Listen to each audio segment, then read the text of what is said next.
those are just a few of the beginning band classics that you may have even heard as they were like in elementary school learning recorder and things like that.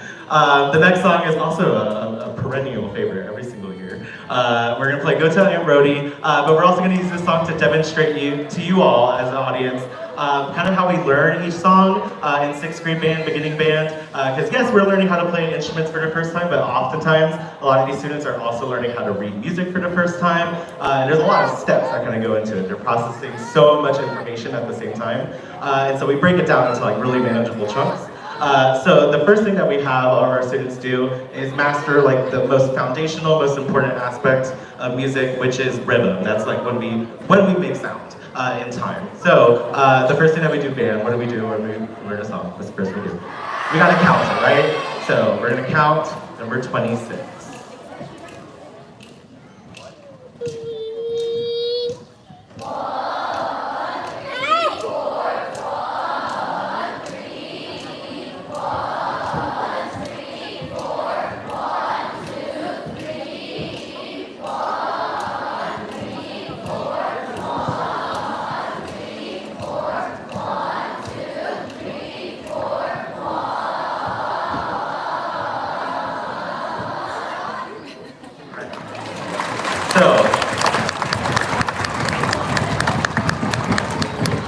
So once they know, okay, this is when the sounds are going to happen, we kind of need to know then, okay, what does the song kind of sound like? And we also, on the wind instruments, we've only started our woodwind and brass families so far in 6th grade. And so all those instruments, they're playing the sounds with their ear, but also we incorporate the start of the note with our tongue.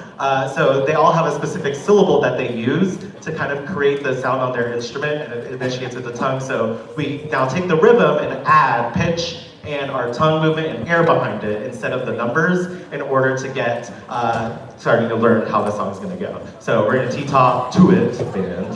All right, number 26. 1, 2, 1, 2, ready.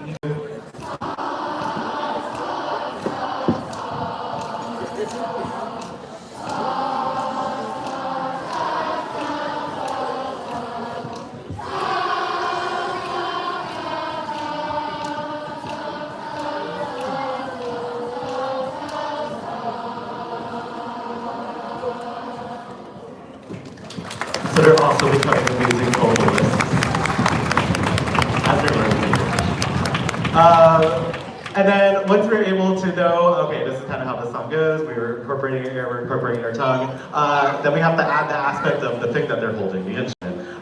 Because we need to be able to produce all the different notes, all the different sounds, and all those sounds have a name for each of the notes that they play, so we note name it, and we also start then to move our fingers, we know what keys we're going to press, all that sort of stuff, but we need to know the note names first. So this is when they're kind of reading how high or low the note is on the page, and then they're able to tell, okay, this is an A, this is a G, this is an F, and so we're reading that in time with the rhythm. So we're going to note name it. 1, 2, ready, go.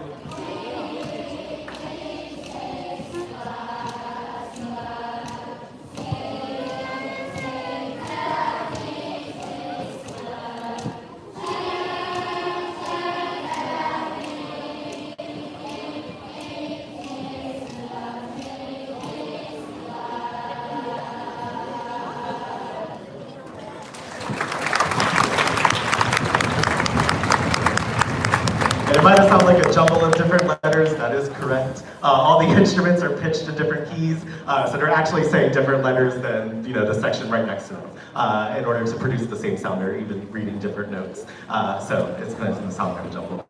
And then after we've done that, now we know our note names, we're kind of going to then move away from using like our vocal cords, and instead we're just using the air to initiate the sound, which is how we produce the sound on these instruments. So what do we call that, band?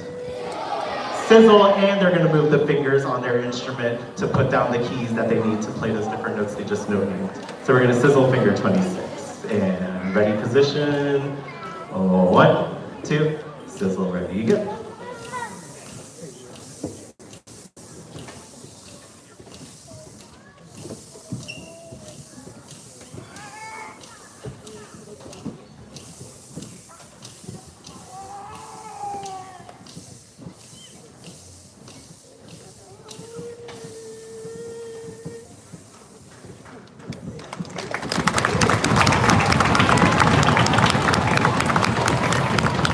So that is about as close as we can possibly get to actually playing the song before we actually play the song.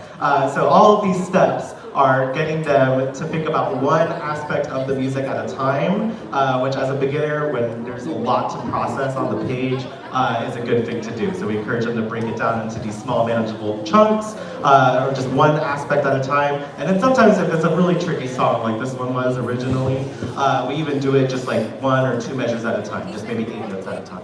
And then we'll do the whole song after that. But once we do all those steps, they're usually pretty able to just then play the song if they've gone through all of those steps in succession like that.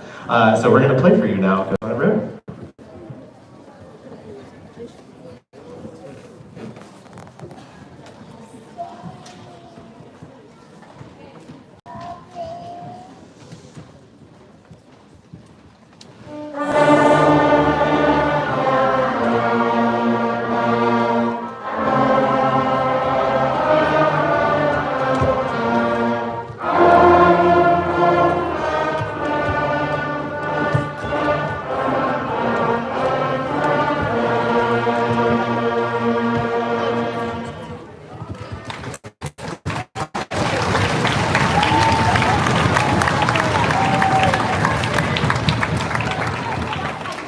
All right, and then we're going to move on to our next song, which is actually a duet. And we're going to feature both the different families of the 6th grade band as we have it right now. In the full bands, you'll see that we have 3 families, woodwinds, brass, and percussion.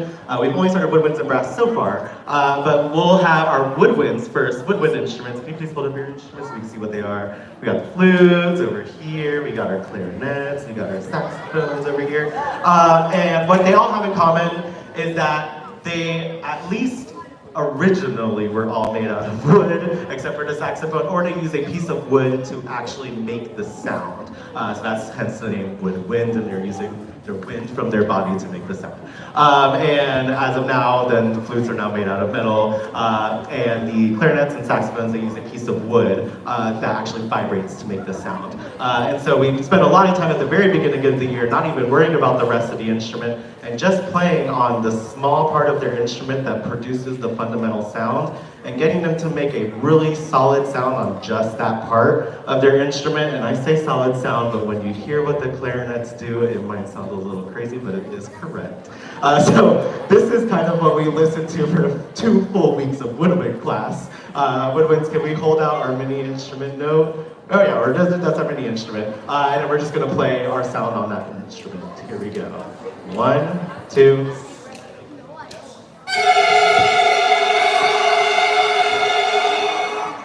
So that is kind of what we're hearing for a full 2 weeks of woodwind class. But that's really the sound that we're trying to get them to make, which, believe it or not, there's a way that it sounds worse than that. So when we are all starting to match each other a little bit better, and that's when we're able to then finally put it on the full instrument, and then we kind of learn how to hold the full instrument, where our fingers go. In order to play, we're going to play just the first note of 27A woodwinds, just to show them what that sounds on the fully complete instrument. Much nicer sound. Here we go, just the first note woodwinds. 1, 2.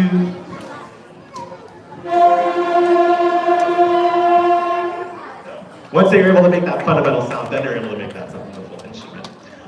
So moving on from the woodwind family, the other family of instruments we have is the brass family. Brass family, can you hold up your instruments? Carefully, tubas, carefully. All right. So there are the shiny things in the back. And we have from high to low, our trumpet section, our horn section, our trombone section, our euphonium section, and our tuba section. So lots of brass instruments. Thank you, brass players. And what they all have in common is that their instruments are made of brass. And also that they blow into, instead of like a reed, that piece of wood that the woodwinds are using, they blow into a metal mouthpiece. Go ahead and hold up your mouthpieces, brass players. And so the way that they produce their sound is pretty much all the same. They're using that mouthpiece and they're putting it on their lips and vibrating, using air to get the lips to vibrate, which on its own makes a sound, and they're able to change the pitch when they put the mouthpiece on. And it kind of sounds funny on its own. Brass players, can we just do a buzz on any note you want to show what that sounds like? Ready, go.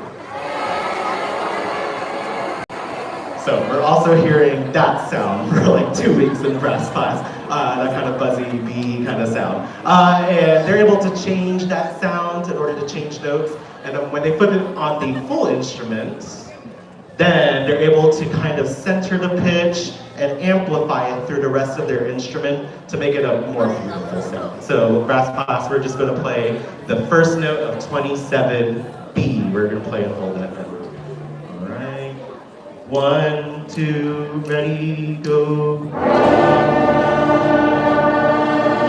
So that's what it sounds fully put together on the brass family. And so now we're going to showcase both families. Our winnowing class is going to play the main melody of Lightly Row, and the brass family is going to play a harmony part below that. So this is also the first time that they're kind of playing different notes at the same time as well. So here's Lightly Row.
And then our sixth grade has one final selection that they'll play for you tonight, which is going to be Twinkling Stars, or as it's better known, Twinkle Twinkle Little Star. All right.